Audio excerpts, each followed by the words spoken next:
One major acne treatment mistake I see is that people will treat all acne types in the exact same way. But that's a big mistake because different types of acne require a different approach. Make sure not to miss today's video so that you'll know the proper way to treat your breakouts.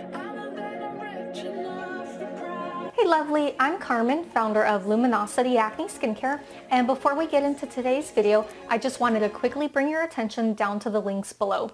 I have a link to access my free list of pore clogging ingredients to avoid. This is the same list that I give to all of my office clients, as well as any client who purchases an acne kit from me. This list is the only way to ensure that your makeup and skincare products are truly acne safe and that they're not going to continue to break you out by adding pore cloggers to your skin. So make sure to download the list. It's free and you can access it down below in the links. Okay, so let's get started with today's video. Now, in order for the information to make sense, you first have to make sure that you've seen my past video, which goes into the two main acne types. So first you need to determine whether you have inflamed or non-inflamed acne, and my previous video will help you determine that. Okay, so at this point, I'm going to assume that you have watched that video, so let's talk about how to properly treat inflamed acne. With inflamed acne, it's important to understand that these lesions will heal up on their own with time. But just as the old ones are starting to heal up, new ones always pop up. So it's a constant battle between old healing ones and new ones. But with the right products, you not only speed up the healing time for these pimples so they'll heal up a lot quicker, but you'll also prevent new ones from forming, which is the goal, anytime that you want to be successful in clearing up acne. It's not just about quickly drying out and healing the current ones that have surfaced, but it's also about preventing new ones. A product routine for inflamed acne should focus on exfoliation, anti-inflammatory action, and antibacterial action. All of these are equally important when it comes to successfully treating inflamed lesions. Exfoliation will unclog the buildup of dead skin cells and oil inside of the pore, and it will also prevent future clogging from taking place. Exfoliation is really crucial here because those of us that are acne prone, we tend to create up to 5 layers of dead skin cells per day, whereas someone who's not acne prone will only create 1 layer of dead skin cells per day. So as you can see, our pores naturally clog themselves up very easily on a daily basis. So exfoliation is super important to prevent that clogging from even taking place. Now, another issue with clogged pores is that they tend to create an anaerobic environment or an environment that lacks oxygen. Now, the downside of this is that the inflamed acne-causing bacteria loves to live in an environment without oxygen.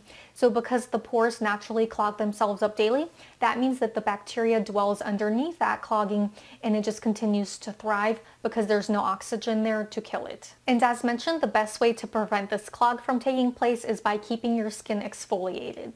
Anti-inflammatory action is also important when you're trying to minimize hyperpigmentation, and that's because hyperpigmentation occurs from the inflammation.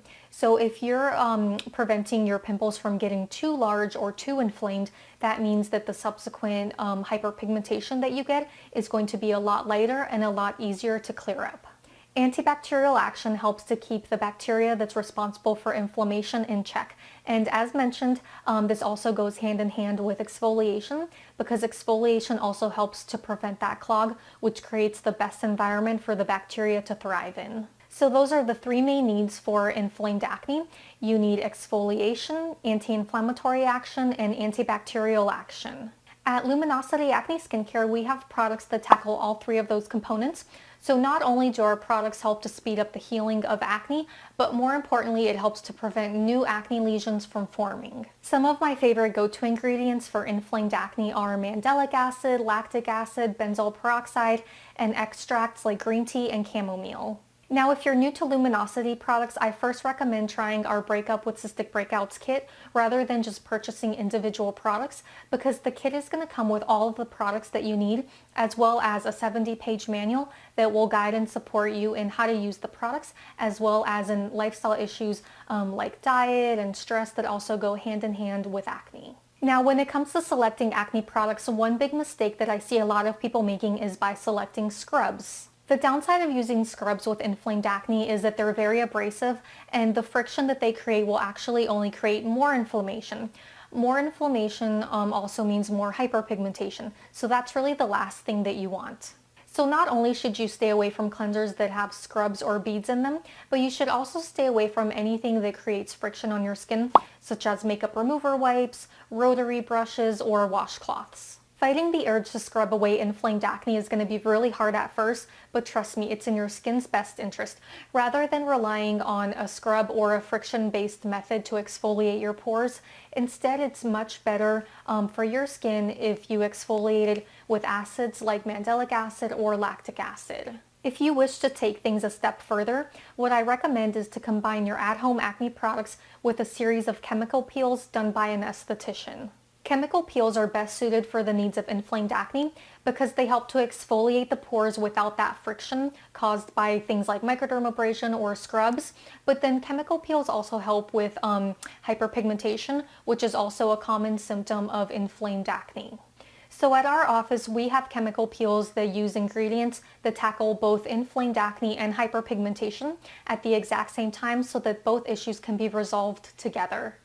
And as mentioned, microdermabrasion is not best suited for inflamed acne because it's just going to be too abrasive. It creates too much friction, which only will further inflame the pores as well as create more hyperpigmentation. Now, speaking of chemical peels and microdermabrasion, I did create a previous video that goes more into depth into each acne treatment approach, so make sure that you also check out that video. Now let's move on to non-inflamed acne. Now, unlike inflamed lesions, generally non-inflamed lesions like blackheads or closed comedones don't just heal up on their own if you give them enough time. Usually they need to be professionally extracted out, or else they just continue to sit on the skin and they'll just accumulate more and more blackheads and closed comedones. Now, for non-inflamed acne, the best product approach is going to be really focused on exfoliation. And that's because with non-inflamed lesions, the main components are a buildup of dead skin cells and oil inside of the pore. Bacteria isn't a big issue with non-inflamed acne, so the key should not really be anti-inflammatory action or antibacterial action. It should really be exfoliation. Exfoliation is going to unclog the pore, and it will also prevent future buildups of dead skin cells and oil from taking place inside of the pore. Now, because there's no inflammation with non-inflamed acne, you can use scrub cleansers, and actually I highly recommend scrub cleansers when it comes to my clients who have non-inflamed acne. Furthermore, you should also be using alpha hydroxy acids like Mandelic acid, lactic acid, and then also, although this is not an alpha hydroxy acid, you should also be using benzoyl peroxide. Now, you may be surprised to hear benzoyl peroxide when I'm talking about non-inflamed acne needing exfoliation, but believe it or not, benzoyl peroxide does have some exfoliating properties of its own. And this exfoliation is different from the common types of exfoliation that you're accustomed to. Basically what happens is that benzoyl peroxide peels or exfoliates the inside lining of the pore wall. Now, it's this pore wall where the buildup of dead skin cells and oil cling to. So if you exfoliate that lining, then essentially you're unclogging or dislodging that I cannot talk, sorry guys. The microcomedone, which I've explained previously, is the beginning buildup of dead skin cells and oil. So hopefully you're following along. I know this is kind of a mouthful, but just to simplify it, benzoyl peroxide peels the inner lining of the pore wall, which is where dead skin cells and oil initially cling onto. Now, I do cover this exfoliating ability more eloquently and in much more detail in a past video that I've created, which talks all about benzoyl peroxide and the proper way to use it. So I'll link that video here for you as well. Now, although I do recommend scrub cleansers for clients with non-inflamed acne, I do want to caution you against combining scrub cleansers with other methods like washcloths, exfoliating brushes, or makeup remover wipes. There is the possibility of over-scrubbing or over-stimulating the skin. In that case, you can actually create sensitivity, hyperpigmentation, and possibly inflammation. So that small, tiny closed comedone or blackhead that you previously had can turn into a large pustule or even a cyst if you overstimulate it by creating too much friction on the skin. So my best advice would be just to stick to a scrub cleanser and don't worry about going overboard with like the washcloths and the makeup remover wipes. Now, I recommend that if you have non-inflamed acne, that you take things a step further beyond just using acne products at home. You really want to see an esthetician for a series of chemical peels or microdermabrasion coupled with professional extractions. Now, the chemical peels or microdermabrasion is basically going to help loosen up the pores and prepare the skin for extractions. And that's just because these non-inflamed lesions are super stubborn. They're really impacted inside of the pore, so they really need all the help they can get by loosening things up so that an esthetician can properly extract them. Now, your home care routine comes into play because it will prevent future blackheads or closed comedones from forming again. Now, what if you have combination acne, which is both inflamed and non-inflamed? So the best thing to do in that case is to first treat the inflamed acne because it's a little bit more delicate in nature than non-inflamed acne. As I mentioned, inflamed acne, you want to stay away from anything that causes too much friction on the skin, like scrubs, washcloths, makeup remover wipes, all of those things. Once the inflamed acne is under control through the more gentle home care product routine approach, any residual non-inflamed acne that you have left, then you can start to use like a scrub cleanser. At that point, you don't have inflammation left on your skin, so it would be okay to move into that scrub cleanser and then also the professional extractions with the esthetician. So the rule of thumb for combination acne is to always treat it as inflamed acne first and then move on to treating what's ever left over of the non-inflamed. Alright guys, so that is it for this video. I hope that you found it helpful. Make sure to subscribe to my channel for more acne videos and also follow me on Instagram and Snapchat at Luminosity Acne. You can also click below to view my last video and also make sure to check out my website at luminosityacne.com. At my website, you can download my free list of pore clogging ingredients, and that list is also in the description down below. So again, that's it for this video. I look forward to seeing you guys in my next one. Take care.